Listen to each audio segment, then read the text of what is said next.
Director of Development. Amy, it's all yours.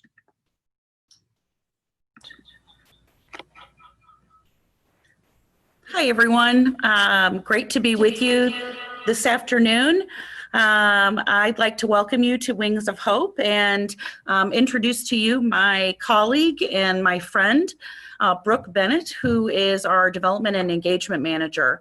Brooke is responsible for Wings of Hope's Soar into STEM program, and she'll be on in just a moment to regale you with this terrific program and tell you all about it. Before we get started, just want to mention that I will be monitoring the chat and the Q&A. So if you have questions throughout the presentation today, please put them there, and I will be manning that and answering those at the end of her presentation live. So she'll remind you of that too, but just an FYI, down at the bottom of your screen, you'll have both a Q&A and a chat, and both of those are available to you. So without further ado, I'm going to toss it over to Brooke. Okay, I'm thinking we're getting this down right. We've only had a couple months to practice how to Zoom, right? So Amy has the presentation, and I think she's going to share that screen. But then if you'll help me make sure that you can see it once she gets that shared, then we can go ahead and start.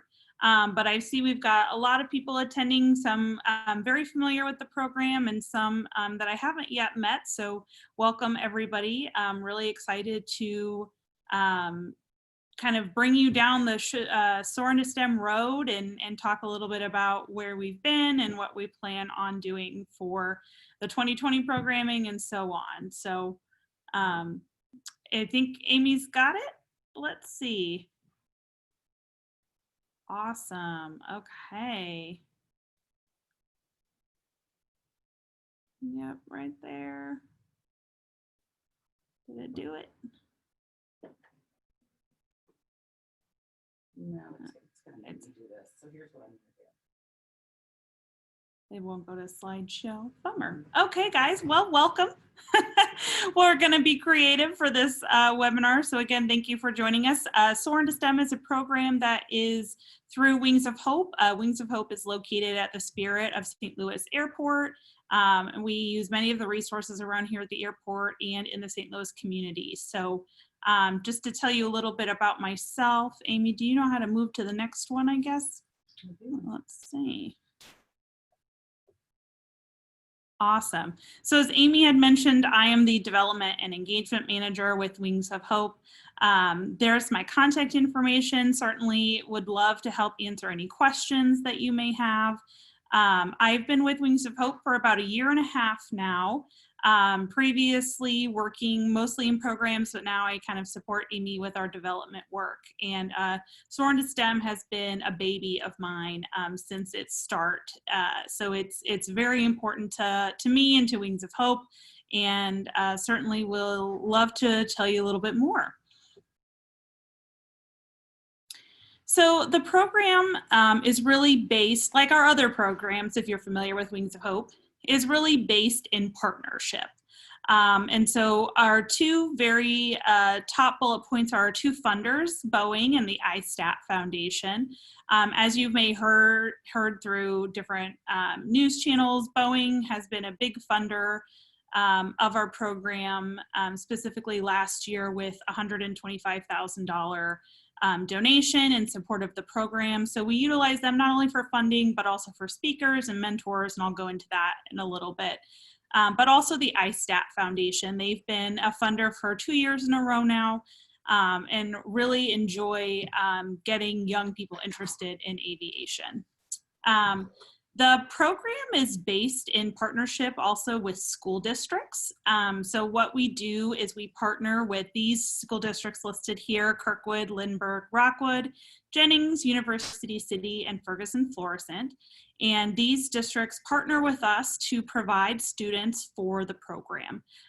Students that are not in this district, in these districts, cannot participate, but we do also provide summer internship programs and community camps where students can participate if they are outside these districts. So I always tell a student, if you're interested in the program, tell your principal, tell your superintendent, because we are always looking for new partnerships and kind of rethinking through the model of how we accept students. So always looking for new ways.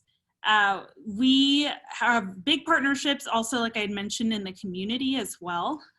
St. Louis Science Center is a big one. Previous to COVID, I was attending many events, STEM events with the St. Louis Science Center, and most recently, last year with our air show and STEM Expo here at the airport. So a lot of ways to get involved within the community, and then also with larger corporations. This year we made a formal partnership with LEGO, and then the National Geospatial Intelligence Agency is working with us to develop our 4th session based on avionics and mapping with Jeppesen. So a lot of really great people helping make this program happen. There's a lot of things that this program does, but when we think about the goals and outcomes, these are kind of our main focus. The program is for middle school and high school students, so we focus on really that 7th to 11th grade. The lowest is 12. And we do this because we know that at this age is when students are getting involved. This is a great age range. So we go as low as middle school so that we can start that experience as early as we can. We also inspire students to consider aviation as a career opportunity. We know that Boeing put out a study that says we're losing pilots and mechanics very quickly. And so this program really provides that inspiration that aviation is an opportunity for students. And it may not be a pilot, it may not be a mechanic, but at least they're getting into the field. We also recruit students from less represented groups in aviation. We know that women and students of color are very lowly represented in aviation. And so this program specifically recruits females and students of color to make sure that we fill our aviation pipeline with diverse candidates, but then lastly, produce humanitarian focused aviation professionals.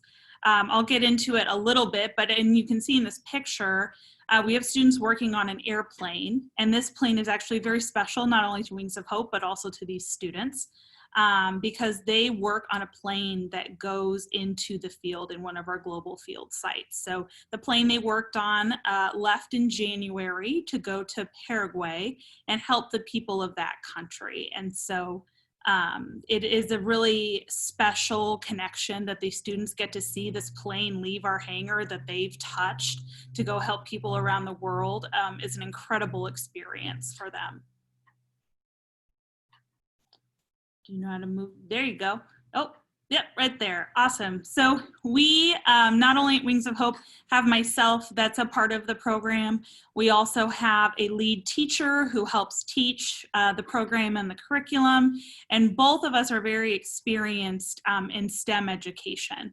And so I have a background of teaching for many years, and so does our lead teacher. So that's a big part of it as well. As some of you may know, Wings of Hope has incredible volunteers, and so our volunteers help with this program as well, through being speakers, through being mentors. If you were to ask our students what was something that was pretty memorable about our program, our chief pilot, Dick Horowitz, did an amazing presentation on how planes fly and then ended up knocking everything off the table when he started the airplane. So pretty funny moment. We usually work with a lot of current and retired Boeing employees.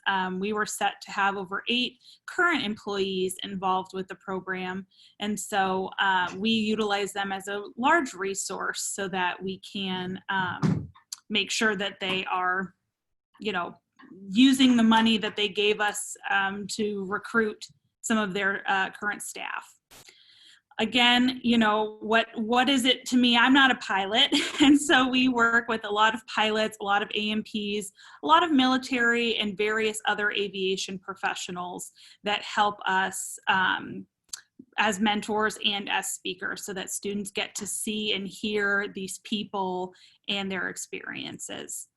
Something that's unique to the program this year is how we match students to mentors. So in our first program, our mentors were just there as educational support. But moving forward, we wanted to make sure that we foster that mentor and mentee relationship.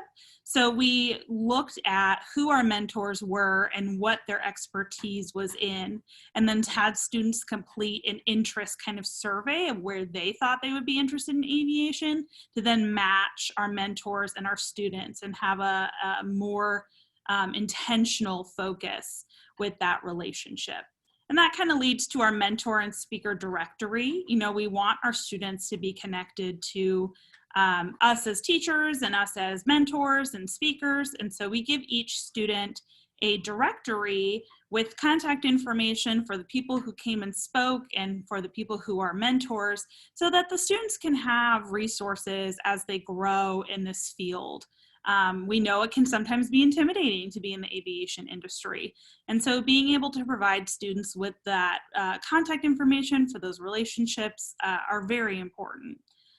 In this picture, you'll see Samantha Bauer. She is one of our amazing mentors that helped us last year. She is actually a Gulfstream mechanic. And I'll kind of talk a little bit about this moment. She was working with students during this program, and the question was posed in one of our group discussions, kind of like, what did you learn that day? And the student had replied with everything that Sam had taught her. They were measuring the aileron and utilizing that service manual. She nailed every answer to every question. When she was done, she leaned back and looked over at me, and I gave her 2 thumbs up. She was so proud of herself, and I was so proud of her as well. I could tell at that moment that I made a difference and that I had an impact on her that day. So that's one of the many quotes and experiences that our speakers and our mentors talk about when they get involved in this program, that it's so impactful to help lead and guide the future of aviation. So that's to say, if anyone in this room and this webinar is interested in participating, definitely reach out, because it's something that's really special, not only to you, but also to the students as well. So I wanted to give a traditional, if we were living in a non-COVID world, what an in-person program would look like. And at the end of this overview, I'm going to kind of go into a little more detail about what we call our pivot program, because I'm sure you've heard that word a lot, and talk a little bit about that. But first, I wanted to get into what our in-person program would look like. And once we can return safely to in-person programming, this is kind of the model that it will follow. We will have 2 in-person programs in April and October. That is an expansion of our first 2019 pilot program, where we only had 1 session per year. But because of how many districts are interested in partnering with us, we were able to expand the program to April and October. So it was really exciting to be able to do that. The session takes place every Saturday for that entire month. So typically from about 9 to 3, students are joining us here at the Wings of Hope hangar. Districts can provide transportation for their students, or parents can sometimes drive. But because, you know, some of our students are younger, we do have to think about our transportation and how students are getting here. But we work strategically with the district to make sure that that's possible. Each session has 24 students and then 6 students per district. So this year, again, you know, COVID, we are limiting that to 36 students. But in a traditional program, we would have 24 students per session, so 48 total. And then each session has a different focus of aviation. And that's something that is pretty unique. And when we think about, if other programs are doing this or other nonprofits are doing this, it's really unique in the sense that it's based in 21st century skills with that humanitarian approach, but also in this experience building, getting students prepared to enter the field and giving them those resources. So our session 1 is all about pilots, and I'll dive into these in just a minute. Our session 2 is all about mechanics. Our session 3 is all about engineering, which is kind of a new focus from our session that we did in 2019. And then session 4 is all based on avionics, and that's where we're working with the National Geospatial Intelligence Agency to help us with that session. So when we think about session 1, there's a lot of things that are happening.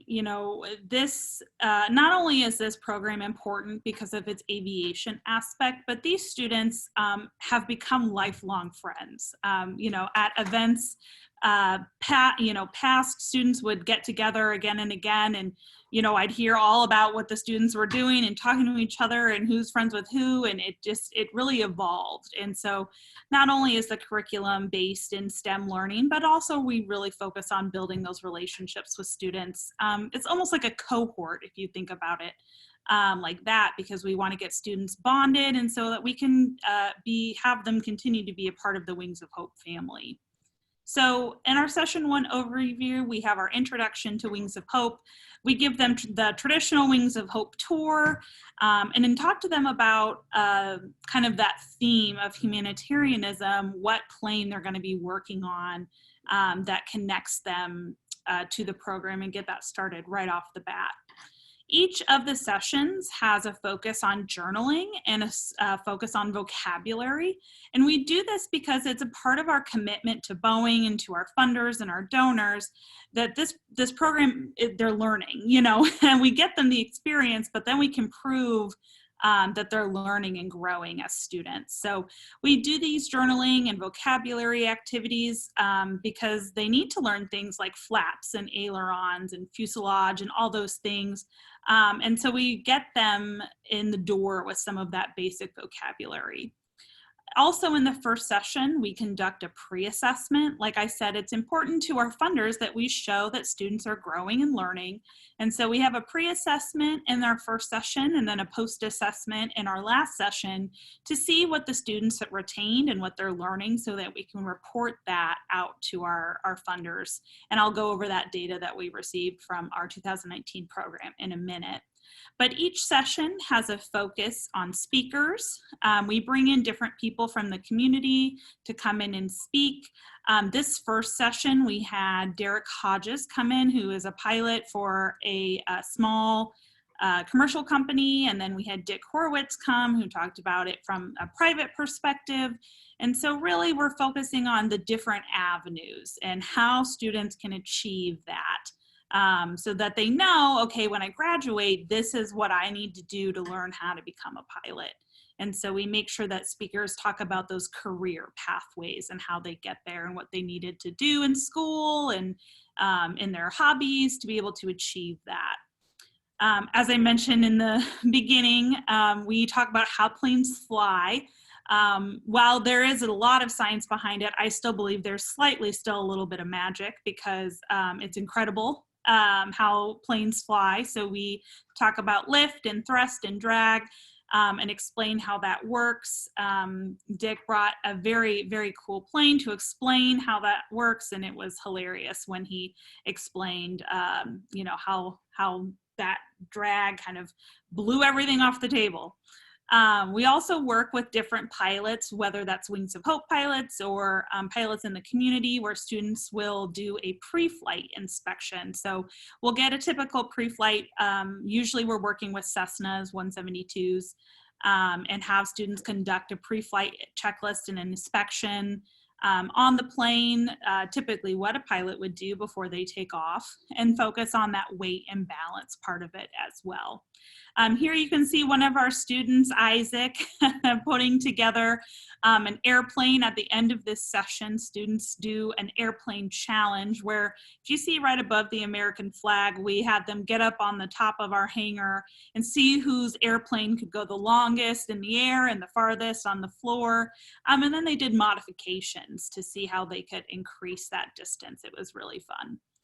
At the end of this session, we give students something called the binder of knowledge. And you can think of this as like the holy grail of, of knowledge, in the sense that it has everything that a student needs once they leave our program to figure out next steps. So there's scholarship information, there's grants information, there's information about colleges and programs like Embry-Riddle and SWIC and Parks, and like St. Louis Community College. And so we provide them with all this information and all these resources so that they feel comfortable once they leave us to know what their options are.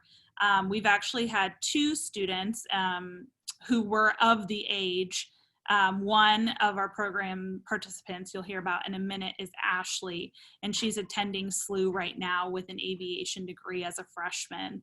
And then one of our other students, Ethan, graduated, and he just received his first AOPA scholarship and did his first solo flight. So by providing that information to our students, they know what's available for them once they leave us. So it's a living document and very vital to them as they move on.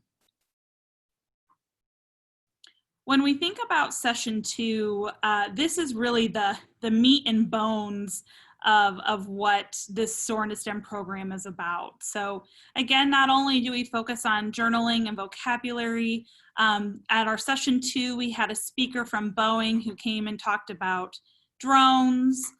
We do a really cool scavenger hunt, which our mentors created last year, that students did all throughout Wings of Hope. And it's actually, I thought, going to be really challenging, but the kids ended up figuring it out really fast. And, you know, thinking about things like ailerons, like little fish. And so thank you to our mentors who are so creative to come up with activities like this. But then we also bring in a speakers panel full of different AMPs and AMPIAs who we have some written questions that we ask, but then the students can also ask the panelists questions about their experience, again, creating those pathways. Everyone's journey is different. And so we usually have about 4 speakers on the panel that will come and talk about how they got to be a mechanic. And so it allows students to see that not every road is the same on how they got there.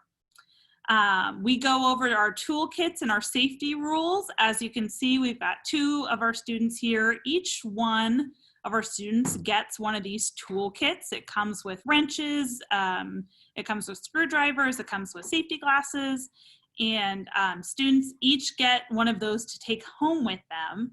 And I'll show you in a minute why they're important, but it's a really cool experience that they get to really have this toolkit that they could be using. I'm sure students will have this when they move into their first apartment and whatnot, but something that's that concrete of like, wow, this is, a beginning of my future sort of thing.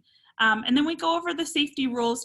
Wings of Hope is an active hangar, and so we talk about things that they need to be prepared for and watching out for.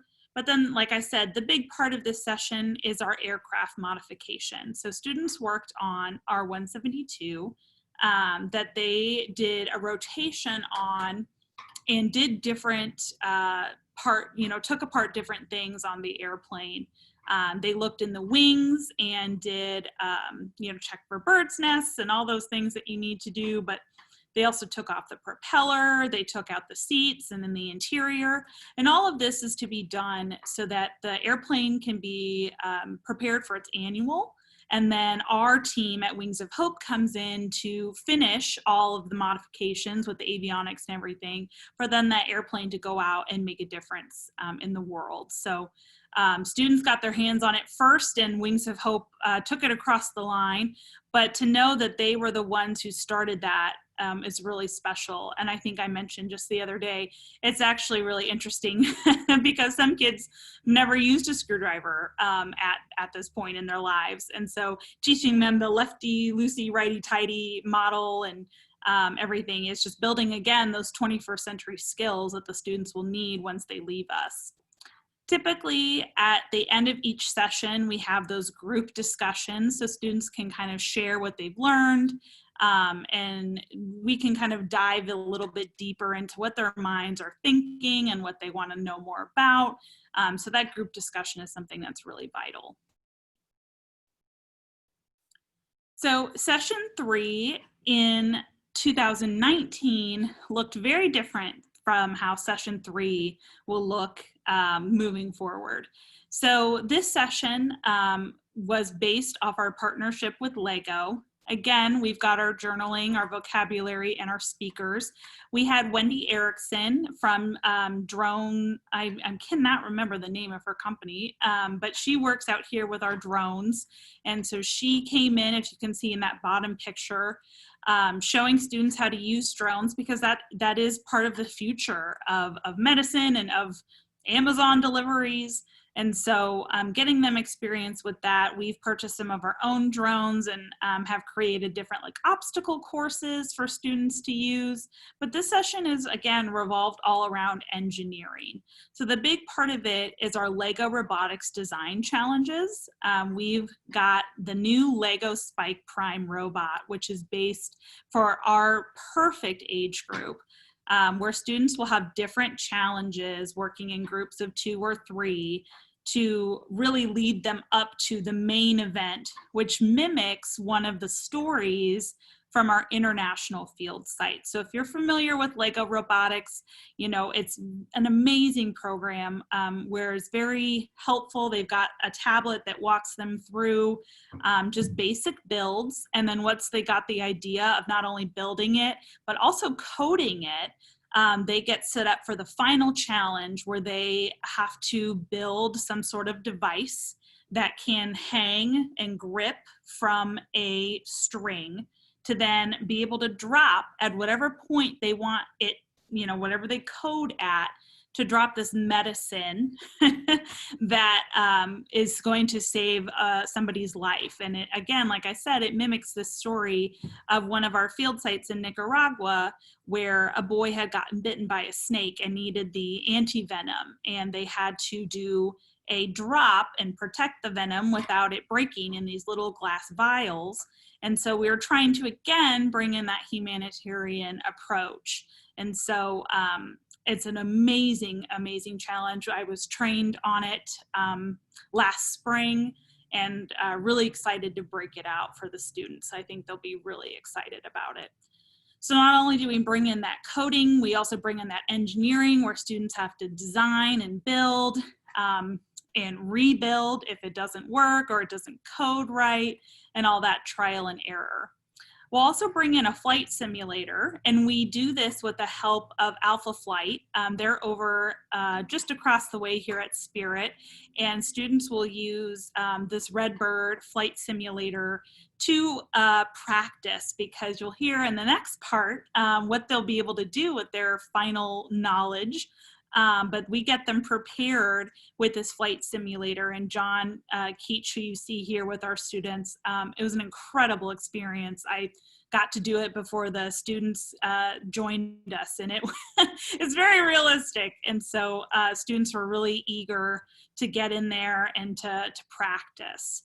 And like I said, lastly, that group discussion, we heard so many, you know, incredible stories from our students. And in 2019, what was interesting about this session is that students got to take a tour of air traffic control.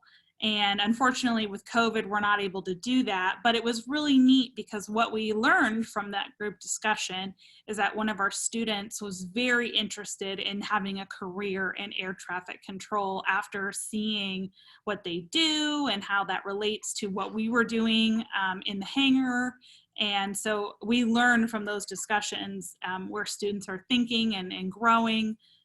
So it was really neat to hear that, that's kind of her passion.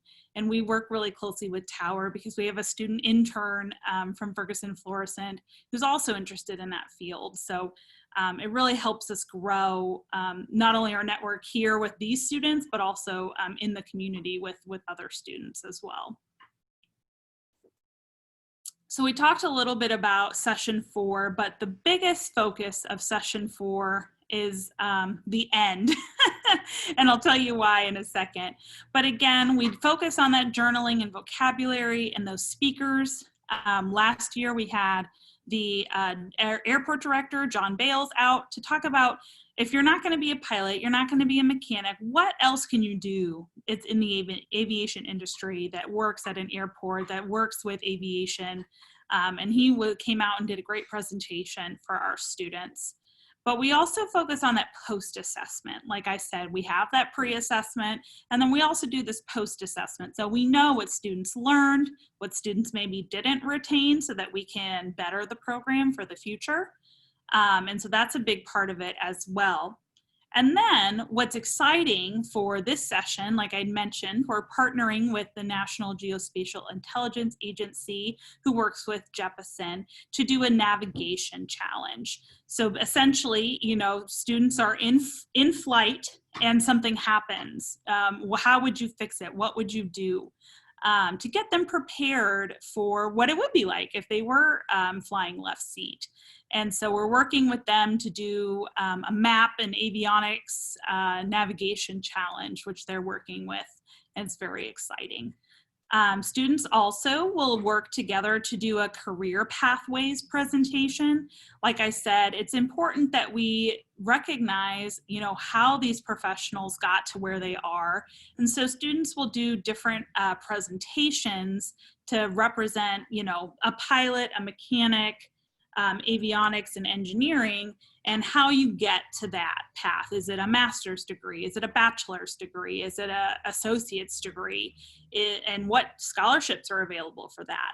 And so those presentations are really important. We get students working together, and then they also work on their presentation skills as well, because then they have to present them to the group.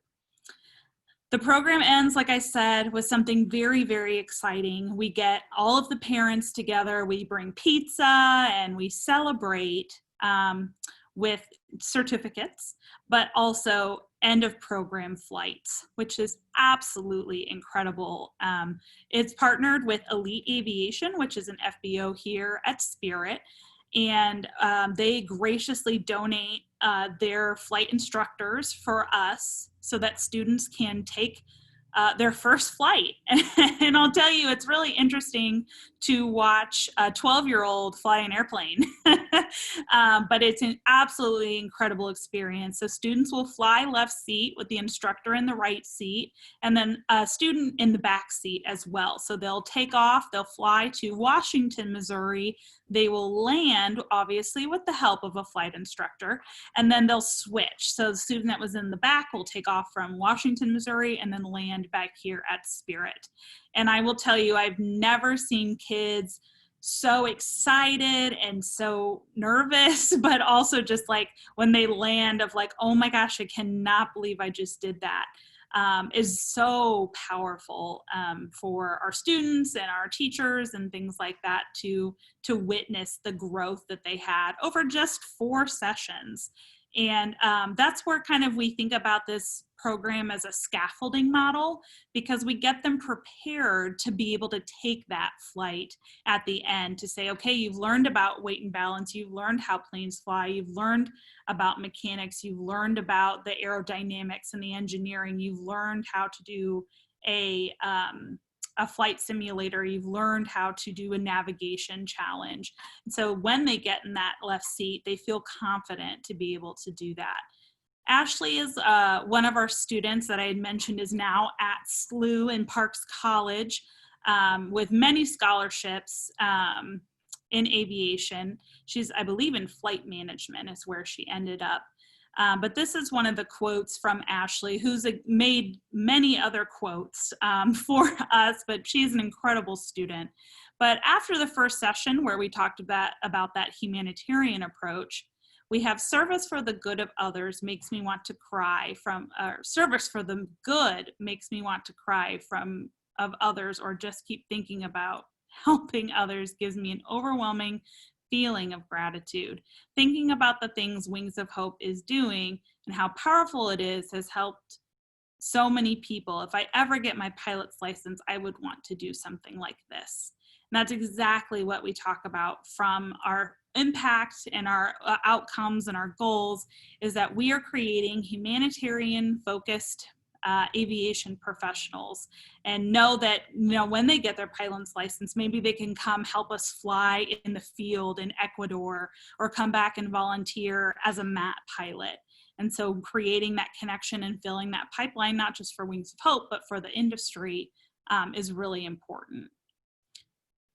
So now that we've kind of went over our in-person traditional sessions, I want to share with you some of our data that we collected from 2019. And then I also want to show you a video from Carmelo, I think, who's on the webinar, who shot this video for us talking about when our plane left in January for Paraguay. So a little bit about our data.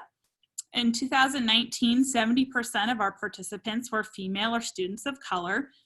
This was something that we really wanted to make a priority as we moved forward with the program. So this next year and in the future is required for us to be 100%. So that was something that we wanted to make sure was a focus of the program. 50% of our students indicated an increased interest in an aviation career. Some of our students come to us saying, I know nothing about aviation, I just want to learn. And some of us come in saying, I already know I'm joining the Air Force and I'm going to fly a B-12, or I'm learning still. But what we know is that, that they have increased their interest, and that's a big part of the program as well. We asked our mentors who were there at the sessions to monitor what was happening, and monitoring those 21st century skills is kind of like a bird's eye view on the sessions. So what we saw from our mentors is throughout the program, students were engaging in communication 81% of the time, collaboration 75% of the time, questioning 72% of the time, and problem solving 69% of the time. So if you can think about this program and those numbers, absolutely incredible that we are seeing our students working together, they're using their brains, they're working, using their words and communicating and solving those problems. So some really great numbers from our mentors that saw these things taking place. Our goal for the program was that students have an 80% mastery of aviation concepts. And when we added all of the assessments together with our summative assessment, we saw that we were very close with a 79%. And for 2019 was our pilot program. And so to be 1% off on your first program, your first session, we are very proud of ourselves for that data and for the accomplishments that our students made and what they learned. So I want to show you this video. I'm hoping that you can see it and hear it, but thank you to Carmelo who shot this for us so that you can see what our students, what this meant to them as they moved on in the program.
So that was great. Oh, no, no worries.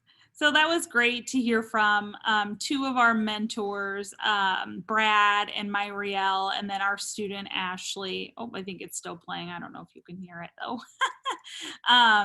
It's funny because this was shot in January of 2020, and then Ashley saying, oh, I might go into aviation, and then you know, April hits and she's, you know, full on, almost full ride to SLU. So, you know, amazing how time changes. But I'm glad that they were able to share this knowledge and share, you know, how impactful the program was for them, but also for our students and what this program can do. So, amazing video. Thank you, Carmelo, if you're joining us, for shooting that for us. We really appreciate that. So when we think about the future and where we are as far as COVID, we wanted to make sure we included our pivot, because that's probably the new favorite word for 2020, I think, about how we're moving to a program model that works for 2020.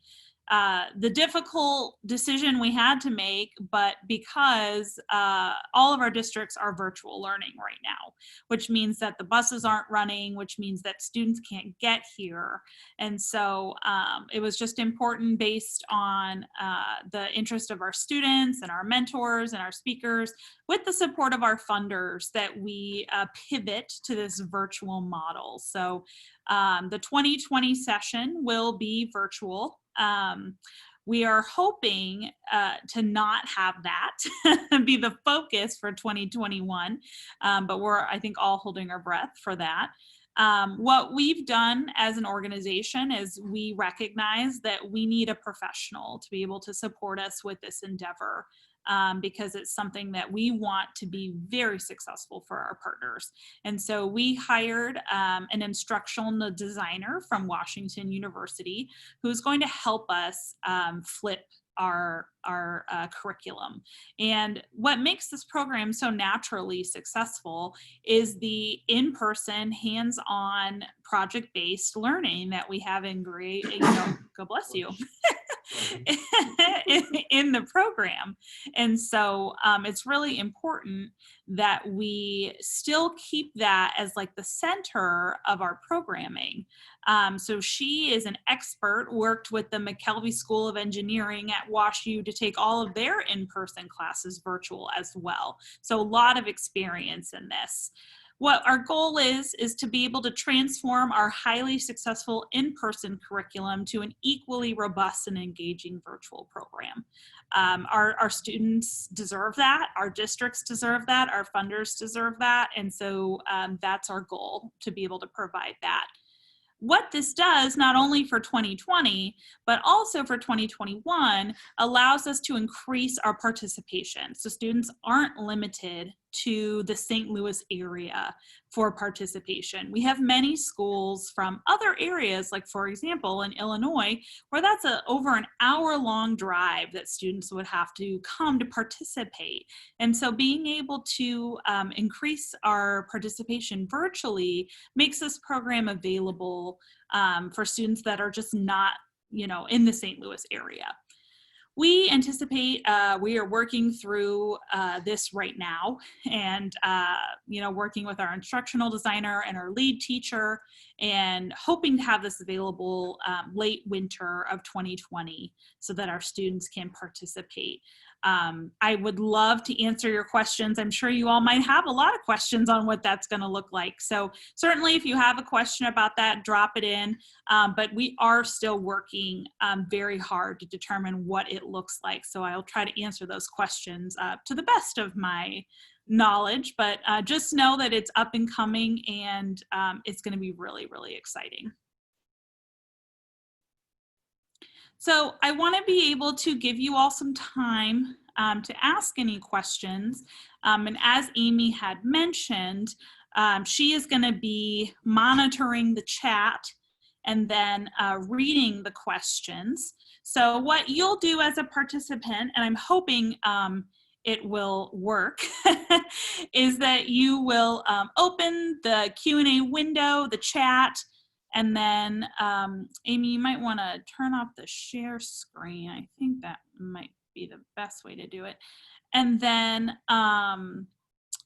feel free to type your question. Amy will read them, and then I will answer them. If there are no questions that you want to ask live today, you may certainly, this is a recorded webinar, so you may certainly find my contact information and reach out if there's questions you want to dive into. But we'll give everyone a minute to kind of think about all those questions they had while we were presenting, and make sure we get those answered. So give you guys a minute to think. I see Jessica is joining us with the MBAA. Thanks, Jessica, for joining. Very excited to have you.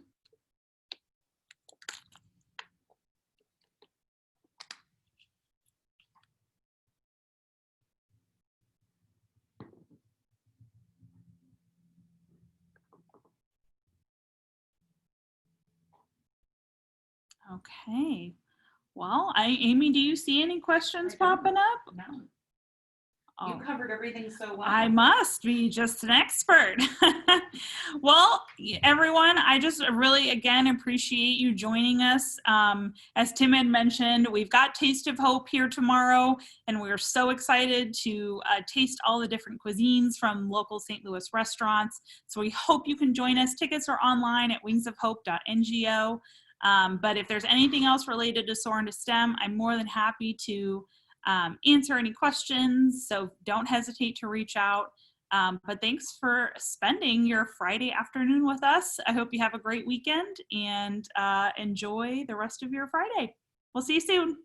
Bye.